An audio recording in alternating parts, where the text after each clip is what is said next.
G'day guys, Smith City here for Smith City Product Review as well. I've got stuff everywhere. I'm moving out of this place that my dad bought to retire in, and then they did some renovations with the place they were at. And so there's no real reason for them to have this as an investment property anymore. And subsequently that means that I'm moving out over the coming weeks. I've taken leave off. I had forced leave because work was quiet. Then I took 2 weeks off because that all happened all at the same time of working out that I wasn't going to be here anymore. And yeah, I've got stuff everywhere. I've coached basketball. When it rains, it pours. Jake played today, said that he's got a disc issue in his back, but it only aggravates when he's doing weird bending and stuff at work. So he played tonight. But Harry, broken thumb in hockey.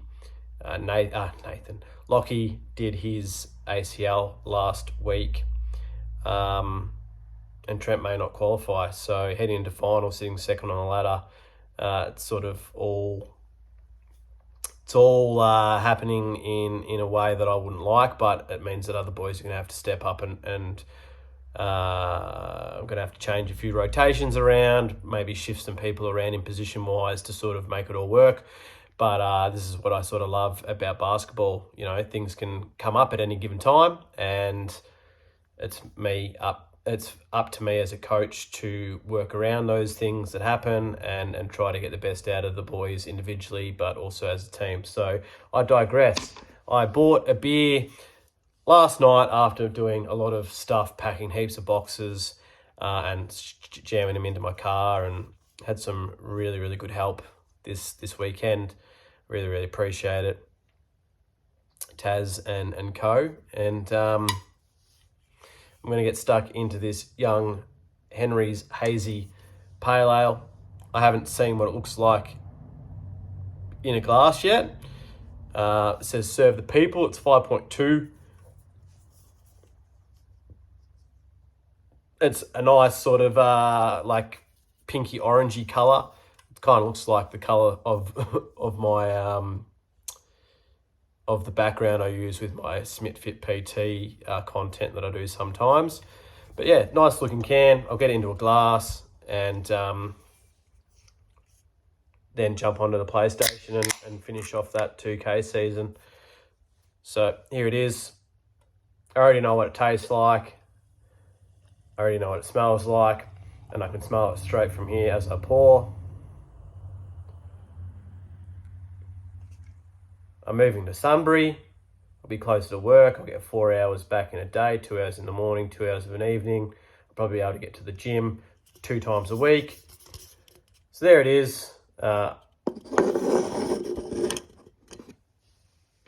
see if I can... There you go. That's a pretty good look there. So probably poured maybe like a three finger head when I poured it. Those bubbles are quite large, so they'll go down really, really quickly, and we'll get into the sniff. First thing that I smelt is peach, and it's got very sort of nice stone fruit aromas to it, and also notes in the taste. So you've got peach, nectarine, and apricot. It's really, really, really, really pungent on those 3 elements, and that's exactly what comes out in the taste. But I'll drink it and I'll let you know sort of where those flavors sit on the scale. Forgot to say it. Into my palate and light mouth. So as you can see, it is hazy, but it's not the haziest I've seen.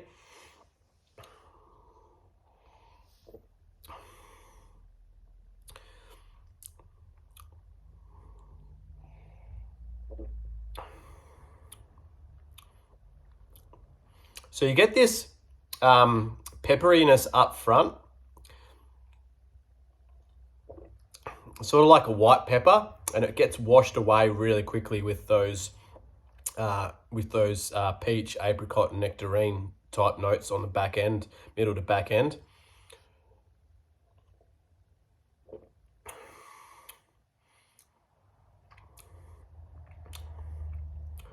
It's really, really nice. It's really, really refreshing. It's 1.5 standard drinks. It's from, like I said, Young Henry's, 375ml can. They're from Newtown, New South Wales, Wilford Street. It contains malted barley, wheat, and oats. Probably why it's got a little bit of a, not a thin mouthfeel. It's definitely not medium to medium. I forgot what I was going to say there. I was thinking about something else and that's just gone. Medium to full. It's definitely from the light to medium body, but it does have a little bit from those oats.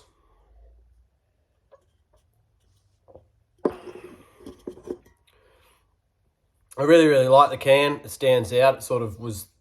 I normally don't buy craft beer from BWS down the road, but I did on this occasion because I was at the supermarket anyway, and obviously it was late at night, so I wasn't going to be able to go to Cork Barrel and Bean, which is Cork the Liquor, changed their name, serve coffee there, check them out, or Dan Murphy's, I think. It would have been all right to go to Dan Murphy's, but also I was at the supermarket, hence why I went to BWS.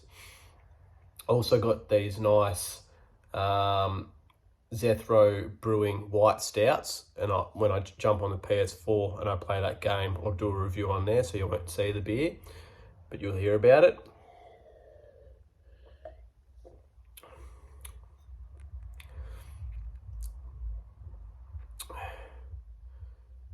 What's very interesting, a lot of hazies and a lot of IPAs tend to not be like sessionable. You do find ones from time to time that are sessionable, but in terms of finding one that you can just go like on a hot day, but this also works on a bit of a cold night, but on a hot day to go, I want a craft beer and I want to be able to drink plenty of them, especially hazy IPAs and West Coast style IPAs. The ABV content can be anywhere between 6 to 7 to 8. You know, depending on like double IPAs, triple IPAs, and whatever. And they're nice. Like I like them a lot more because I tend not to be a big drinker. I'm not someone that goes out and gets plastered every night. I don't drink heaps of beer during the week. Obviously, I've got plenty of content of me reviewing beer, but it's not something I do all the time. Obviously, I review beers, but I'm not sitting here getting on the cans every single night like some other people do. And that's not a stab at anybody, but that's just something that I don't do. But when I do, like whether I go camping or let's just say I decide that, okay, this night I'm going to have like 6 or 7 beers and I'm happy to do that, or I'm going somewhere and I know I'm going to stay there for 4 or 5 hours and have some drinks. Finding something that is enjoyable to drink plenty of can be kind of hard when your favourite style is something that's upwards of 6, 7, 8, 9%, depending on what you buy. And something like this is good on that front. The drinkability is a 10 out of 10. It's a very, very easy drinking beer, whilst still not losing a lot of the depth of flavour that you'd get from an IPA, for instance. So this is something that I'd actually probably go with if I'm in that mood where I'm going to drink heaps. And what I will say is, obviously, I smoke cigars occasionally, every fortnight or every month with my mate Country, aka Jared, aka Whiskey and Cigar Time. Check him out on social media. And a style that I don't smoke a lot of is a Connecticut cigar, and they're generally sort of more cedar type notes, like peppery, citrusy, sometimes even florally type notes to those cigars. And that would pair really, really well with this, really, really well. I'm going to have to give it a 10 out of 10. How I do my rating system, and I've said this on Instagram, is I like it. If I like it, it's instantly a 5, and then I work my way up from there. And so drinkability doesn't necessarily factor into it. It may depend on a whole heap of different factors, but more often than not, drinkability won't factor in if I give it a 10 out of 10 or not.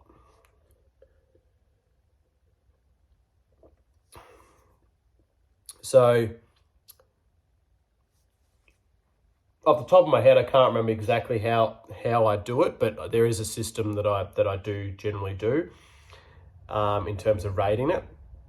And just straight off from drinking it a few times and whatnot, the fact that it's got a bit of a wow factor on those stone fruits and that pepperiness on the front end, and the fact that I love the packaging, all of those small 1%ers bump this up to a 10 out of 10. And you should be very, very proud of yourselves, Young Henrys. This beer is absolutely phenomenal.